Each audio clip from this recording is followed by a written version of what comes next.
এরপর এক ভাই প্রশ্ন করেছেন, কাবলাল জুমা ও বাদাল জুমা কত রাকাত?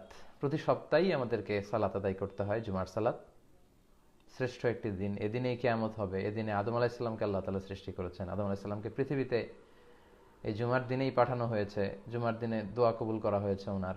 জুমার দিনেই কিয়ামত হবে। তো এই জুমার দিনে আমাদের 2 রাকাত ফরজ সালাত পড়তে হয়, বা ওয়াজিব যেটাকে আমরা বলি। তো এর আগে পরে কতটুকু সালাত পড়তে হয়, এটা ছিল ভাইয়ের প্রশ্ন। আমরা প্রশ্নের উত্তর দিচ্ছি। 1200 জন ইতিমধ্যে আমাদের সাথে যুক্ত হয়েছেন। আমি আপনাদেরকে বলবো, যারা দেখছেন তারা শেয়ার বাটনে ক্লিক করে এখনই অন্যান্যদেরকেও আমাদের লাইভ প্রোগ্রামে যুক্ত করে নিতে পারেন। তো জুমার সালাতের আগে কয় রাকাত, পরে কয় রাকাত? জুমার সালাতের আগে হচ্ছে 2 রাকাত। বিশুদ্ধ মত অনুযায়ী, সুন্নাহসম্মত যেই মত, সেটা হচ্ছে জুমার সালাতের আগে আপনি 2 রাকাত পড়বেন। মসজিদে ঢুকেই 2 রাকাত পড়তে হয়।